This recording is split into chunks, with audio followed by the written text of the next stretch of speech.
Good evening, ladies and gentlemen. So, as I promised, today we will go through the ox herding pictures again, but now from not an individual practice point of view, but from a group practice point of view. How a given group, a culture, a society, or an entire human race can use the ox herding pictures as a reflection on our common situation, on our group situation. How we relate to the ox as not just an individual, but part of a community or part of a whole. So the first is actually looking for the ox. This happens quite a lot when a society is looking for its own identity. It may take decades or centuries to really find what we are doing on this earth. And you can look back at history and you can say that there are the very, very dark centuries when people are just engaged in warfare to find out who is stronger, to find out who stays alive and who dies, who can dominate a certain piece of land and a group of people, and who controls the cash flow, who controls the commerce, who controls decisions and laws and all these things. So finding our true cause and effect relationship to each other and to this planet can take centuries, and it can take a lot of effort. And again, individuals can find it sooner, especially when they leave home, especially when they reorganize their lives, especially when they start to practice. And for individuals, it's very easy. But for groups, so that everybody goes by their own will, roughly the same way, trying to achieve a higher state of mind, it's very rare. If we see our common average as 6.7 billion human beings, our average mindset, it's really not high. Our group karma is really unresolved. And it's sometimes, we don't even get this far. We don't even start to look. We keep fighting, having a lot of anger, desire, and ignorance, and we don't even get to this stage. Now, if we do find the footprints, then there are many kinds of ropes. There are many kinds of ropes, not just one. Usually we call them morality, ethics, or some kind of religion which gives our society some restraint. But do we really listen to them, especially in times of crisis? I mean, look at the last 150 years of humanity. We cut all the ropes. We pulled out all the stops. We have caused so much suffering to one another and to this world, and it's just unthinkable. So usually when we find the rope, we are not exactly willing to put it onto our own karma's neck, you see? And when we do it, at critical times, we just cut the rope and we ride our ox somewhere in a very, very unhealthy direction. And that's when we make wars, that's when we break our environment, that's when we end up in a very, very bad karmic cycle. And again, that can last decades and also hundreds of years. So the elevation of a society, the elevation of a group to a more enlightened level takes a lot more time than just a human being. Remember, the Buddha practiced for 6 years. He had perfect, wonderful karma to start with. But it took him only 6 years. But India, although they had Buddhism for the next 1,000 years, they didn't change much.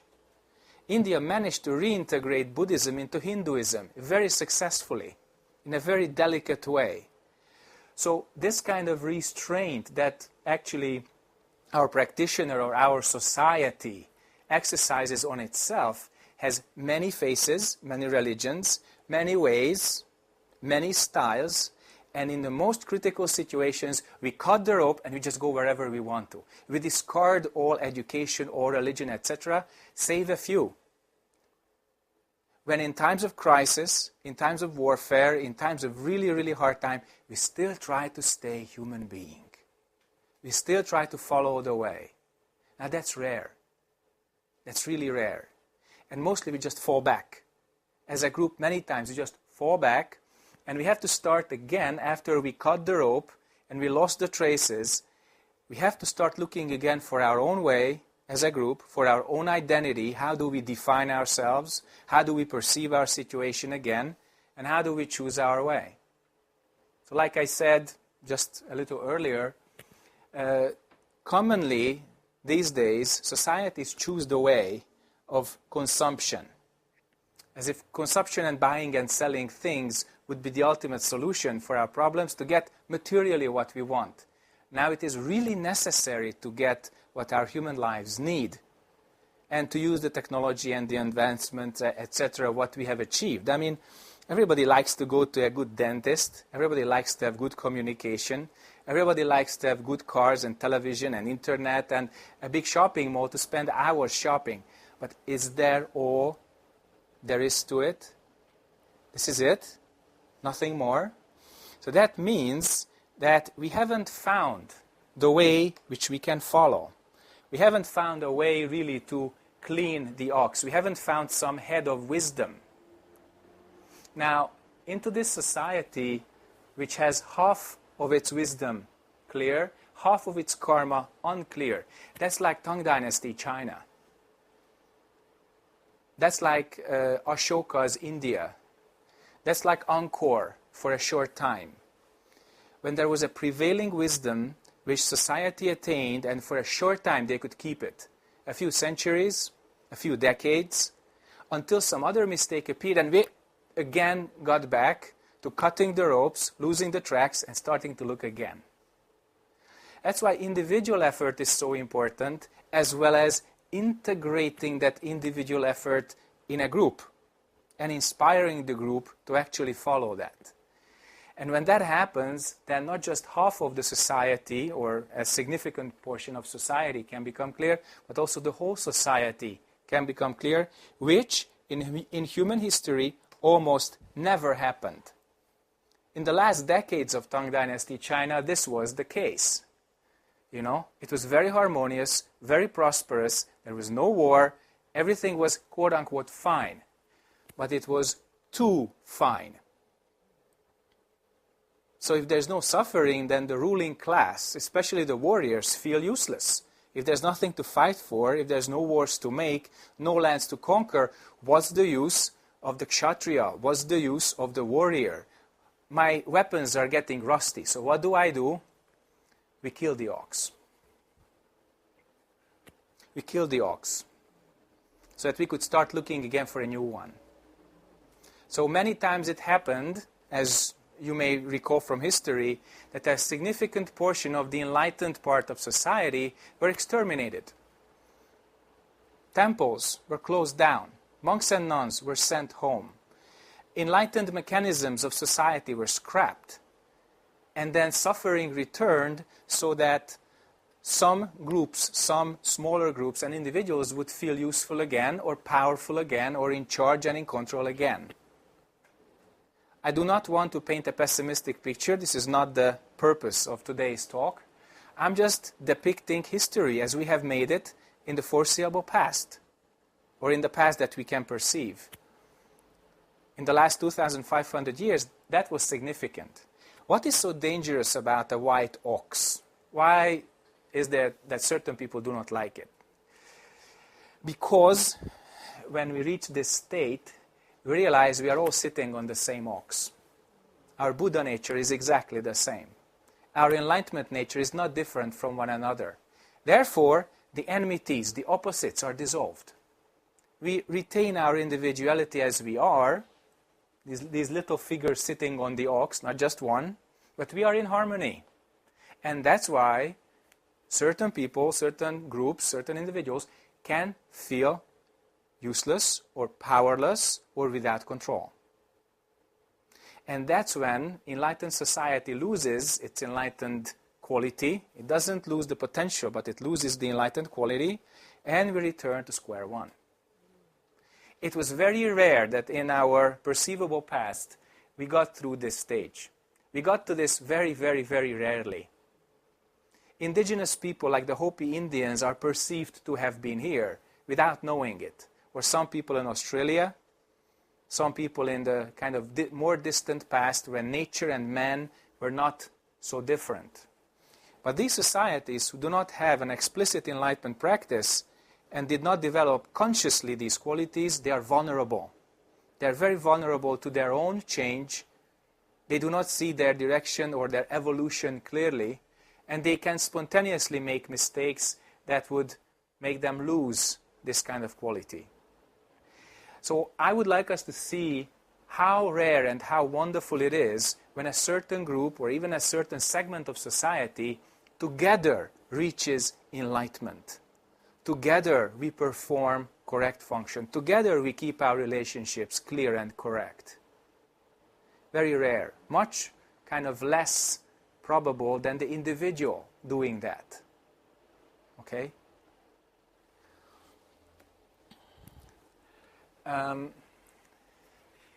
This is the time and the place when religions and explicit philosophies and all these disappear. We almost never had that. As I mentioned, indigenous people before, like the Hopis and the other kind of, we say, lost civilizations, they had this, but they didn't know exactly that they had this. They were not awakened to this. So that there's only them and nature. They always had myths, ideas, which formed into some kind of belief systems, mythologies, religions, etc., etc., etc., because their own ignorance, anger, and desire were not extinguished, no matter how much they looked at nature. They also had wars with kind of smaller weapons and less effective weapons. They had that. They also had famines. They also had smaller ecological problems, not as big as we have right now. But problems with our water supply and grain supply did not begin yesterday or in the last couple of decades. They were significant in the Maya kingdoms also, in some places in Africa centuries ago, and in some islands where we can trace back the demise of a given small group of society. Now, the individual without any explicit practice, or society without any explicit practice, without any explicit ethics, morality, religious guidelines, how far, how long would we exist in harmony? And the answer is, for seconds. For seconds. If the controllers stop telling you what to do, if the power holders stop, exerting their powers, most people would not know what to do with their freedom. And that's why the practice of an independent and enlightened consciousness is so important. That you would realize the law. The law then should not be imposed on you because you already understand what is correct. And that's a kind of improbable state for most human beings. Unless you practice and really attain our true self, which is common in every one of us, we do not attain this. We always have to have some rope, we always have to have some guideline, something or someone which tells us what's right and what's wrong. Societies almost never got here. Or even if they did it for a short time and we don't know about them so much. That's when everything disappears. Everything disappears and we return before birth, before death, as you remember from the previous talk. And actually, I cannot recall from my studies or from my research, from any teaching that I have received, that a group of humans would actually have attained this. It's not there. For a short time, the completely white ox with a harmonious society in a harmonious function, making the music, that existed on this earth for a limited period of time, but this one, not so much. This is a world without humans. Or when society and nature becomes one so much that we truly follow nature. When our function and the trees and the rain, etc., we don't differ from each other. We follow cause and effect just as spontaneously and clearly as nature does. Again, we can recall some memories, some instances from the past when some societies were capable of doing this, but again, it was a very, very brief period of time and unsustainable. and I'll emphasize that word later, that our practice as a group does not only need to be clear, but it has to be sustainable, recognizing our cycles, what we start and maintain and bring back to an identical position. That's like becoming teacher, becoming useful, trying to help other people. Now, when a given society becomes totally bodhisattva, then we extend our help towards other beings, not just in times of a tsunami or a national disaster or some war, etc., that a strong one helps the weak, but constantly, without interruption, a nation's or a group's or a society's purpose is to help and instruct another one, which hasn't attained to that level of consciousness. Have we seen that ever? We have all kinds of ideas, all kinds of ideologies, all kinds of national identities, why we are better or more than another one. That is still the rope and the ox. Okay? We pull each other's oxes or oxen with the rope, trying to convince each other, trying to dominate each other. But this one would mean that an entire nation, an entire society, an entire group is solely devoted to display the enlightened mind, the enlightened consciousness to help other beings. Recall your memories. Have you ever seen that? That it would happen? Partially, yes. We have organizations, smaller, bigger, etc. But that a whole society, a whole country, or a whole nation would have done that? No, we have not. So we have to come to terms with reality that very few people will actually listen to the teaching. If we can increase that number by kind of free and voluntary choice, it's nothing short of a miracle. Okay? And teachers will appear and some people will listen, but mostly people will not be joining this path. Just when they want to wake up from their suffering, then they will start to look for the footprints, then they will start to tame the ox, then they will start to make the ox clean and free from the accumulated karma that we have collectively created in past centuries. And then together we sit on the enlightened ox or the completely white ox, and together we create something else, not for ourselves but for other beings. The message here is that we should try with a clear heart and a clear direction, but we should never expect that it will be unanimous and everybody will follow that. Okay? And that should not be a cause for pessimism. Being real and realistic is always better than having ideas and wishful thinking and rosy dreams. But we are not alone. There will always be groups who hold together. There will always be societies that are partially enlightened. There will always be good kings, good presidents, who will not just want to manually control everything that goes on in their country, but also want to help other people attain the path. And here, at this point, I need to emphasize the importance of enlightened leadership. Because without enlightened leadership, it's not going to work.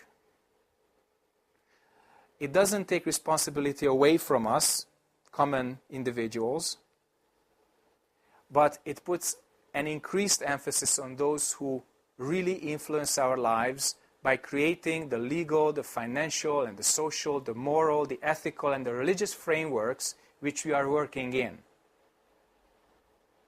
Okay? So if we can manage to clean up the ox just a little more, to take away our common, collective brown layer on our white ox, on our enlightened potential, just a little more, then we have created a society which is geared for attaining enlightenment and geared for attaining freedom from life and death. Because what is really stunning and sad, that human beings add to the normal suffering of just birth, old age, sickness, and death. Birth, old age, sickness, and death, they are not our primary focus. Other kinds of suffering, war, famine, extermination of resources, etc., etc., that's our problem, because we created all of that. So if we stop creating problems, then we can really gear our lives and orient our lives towards attaining a more enlightened consciousness. That's what I call really get down to business. Really, why are we here, human beings, on this planet? Then we can attain that. Without it, we will always be like this kind of late teenagers stuck in their emotional, physical, social, and cognitive problems, who will always need some help because we can never, ever become independent of their own karma. In other words, never grow up. So how does humanity grow up? How does a society grow up? Those who are in this room, in their minds, they already understand. And now our job is just to do that. Openly, clearly, spontaneously in our lives, that can inspire other people without any explicit convincing. And that works. And as I mentioned earlier, the only question is whether this inspiration, this practice, the speed of this kind of enlightened process can be faster than the speed that we create our problems at. If we create more problems than we take away, then we decrease the quality of our lives and we make this planet, as well as our societies, less suitable for attaining enlightenment. If we take away more problems than we create, then we increase the capability of attaining enlightenment on this planet, and we help each other really more because we don't cause so much suffering to each other anymore. So I hope that this introduction about group karma through the 10 ox herding picture has been clear, but I do not expect that it was 100% clear. So please feel free to ask any questions that you have in mind. I also understand that this topic is new. The interpretation of the Shibudo probably has never been done in a kind of group-oriented way, but I'm also sure that it's not impossible to see the relationship between individual practice and group practice, individual progress and common or social progress. Especially in Korea, which has an excellent and developed group culture, be sure you keep it for the next couple of generations and beyond that too. Not only that, keeping the group culture has also responsibility. What kind of content do you fill your group culture with? So what do we play with when we are together? Okay? Do we just play some video games together or send text messages to each other or read the same books or plant some trees or practice the Dharma or go out hiking or to the movie or do some kind of bad actions all together? That's all group culture. So we should be really clear how we fill our common time and space with karma, because that's what we will get. And what's really wonderful about group culture is that if it's really managed correctly, without any artificial enforcement, then we are mirrors to each other. So the moment you do something, there is 100, 1,000 reflections from another human being. And if we listen to that, then we can really learn from each other. So, any questions? Yes, Rejang, yes.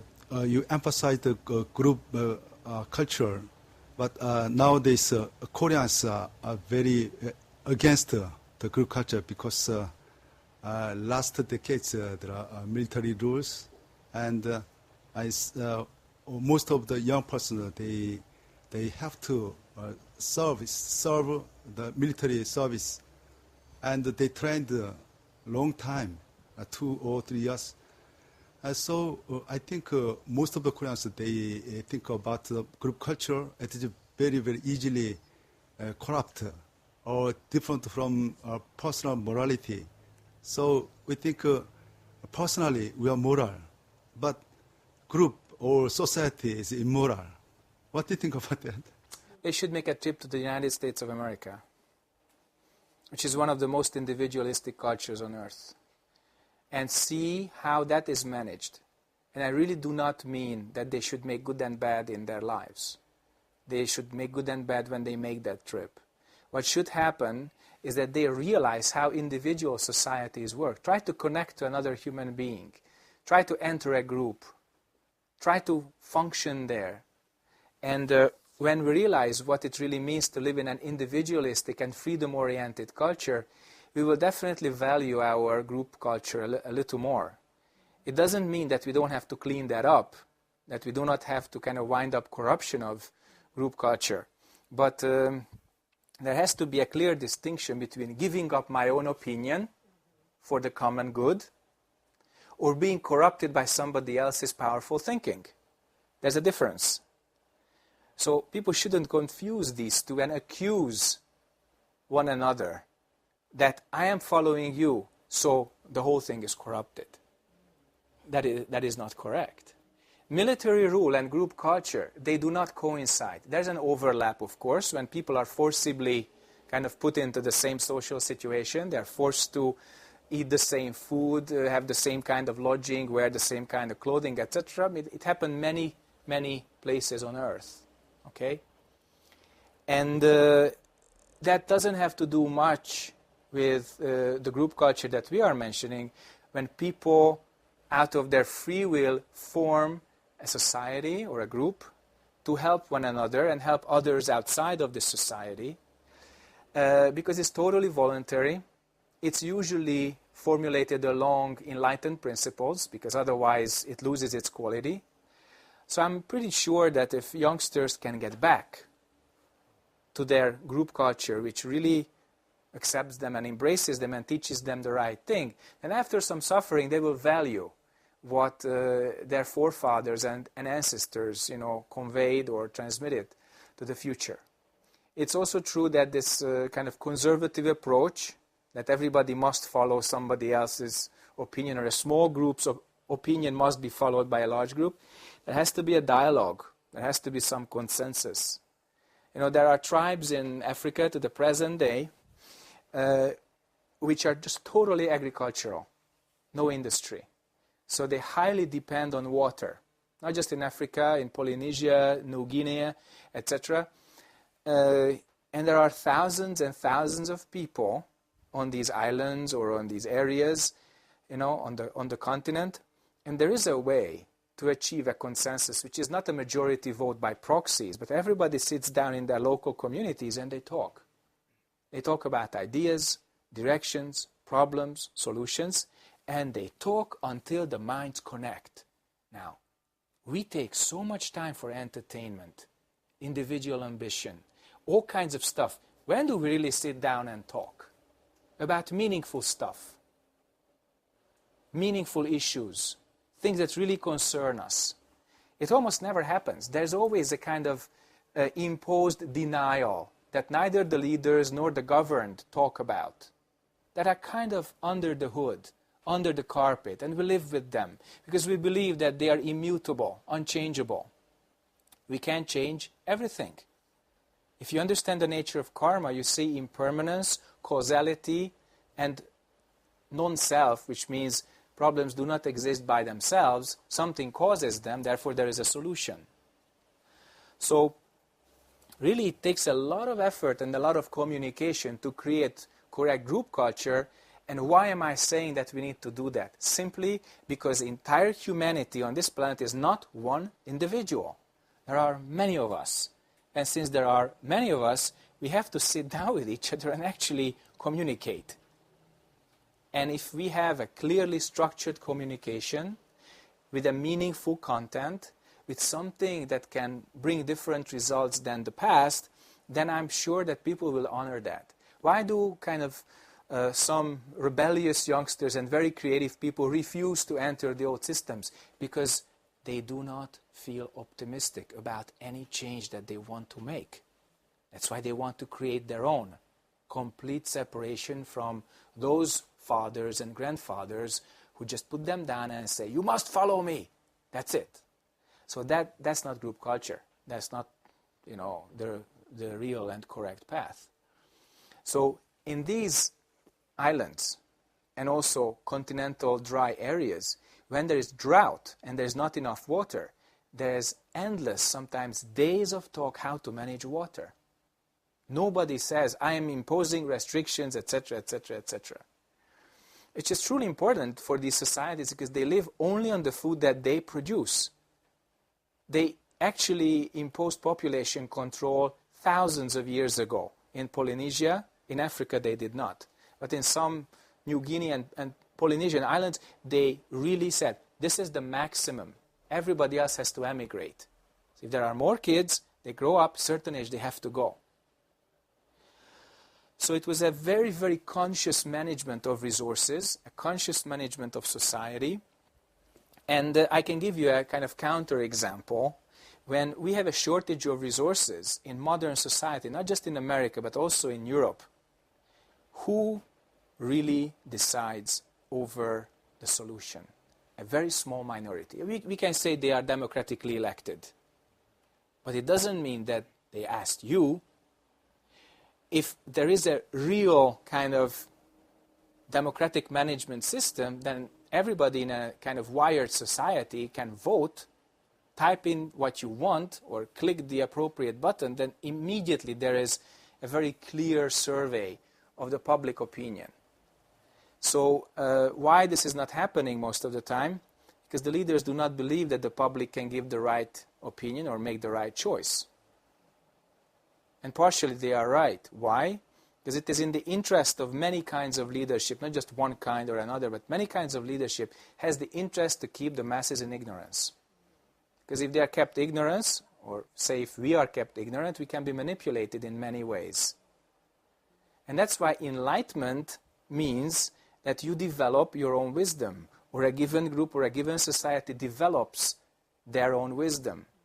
And that's why I said that it's dangerous for those who want to manipulate the ignorant masses, because the masses will no longer be ignorant. And we call that the human evolution, not revolution. I'm from a country which staged 1, 2, 3, about 4 revolutions in the last 150 years. All of them failed. Not because Hungarians are not clever enough. We were always kind of crushed by some bigger and higher power. Always. And we went through a bunch of national disasters. Why? We didn't find the right way. As most other nations, we were always thinking about ourselves. How about trying to help our neighbors in a selfless way, not wanting anything in return, just help them become better, help them do better business or better education, etc., etc., etc. It comes back 10,000 times stronger later. Okay? And when that doesn't happen, then these nations become very kind of selfish. Group selfish, but still selfish. Okay? So to answer your question, educate the youth, let them make their own decision, and give them the whole 9 yards, the entire knowledge, everything, the best that we can give them about human existence, and then let them develop their own answers. So if they feel that their fathers and mothers, granddads, grandmas are good for them, good to them, help them, then they will help them back. No doubt. Okay? You're welcome. More questions? Yes. Sunim, you mentioned about group enlightenment. Mm-hmm. So the Buddhist enlightenment is solitary in the very nature. How does your Dharma brother's enlightenment affect your supposed enlightenment? You say that it's solitary. Who else says that? Actually, historic Buddha, Shakyamuni Buddha, said it's a solitary process. Solitary process? He says that? He said that. He said that because the focus was on him, the individual, the teacher. It doesn't mean it can only be solitary. Then Master Sung San was asked, "Sir, what is the hardest practice? 100-day Kido with 1,000 bows a day?" No, that's not hard practice. Solo retreat with only sitting and no sleeping? That's very enjoyable, no problem. 90-day Kyocha? That's like prajnaship, also no problem. So living like lay life and practicing morning and evenings, no, that's also no problem. So, sir, what is the hardest practice? He says, together action. If I may modernize what he said, cooperation or harmonious coexistence. So it's the hardest practice, and you cannot grade enlightenment in such a way that you would want to grade the Buddha's enlightenment. In fact, it was a very helpful move that he says individual process, because then the focus is on you. The focus is on your homework. All right? It doesn't mean that it's only individual. I mean, put 2, 3, 4 individuals together, or look at a family who are practicing, all the members are practicing. That group acts differently than another group where there's no practice, only their own individual opinions over the dinner table. Okay? So the fact that all these teachings talk about individual process doesn't mean that the group doesn't progress, or we cannot look at it that way. These days we had better look at it that way, because there's so much emphasis on the individual. People shouldn't believe, I'm practicing, you're practicing, bye-bye. So this is not the way it goes.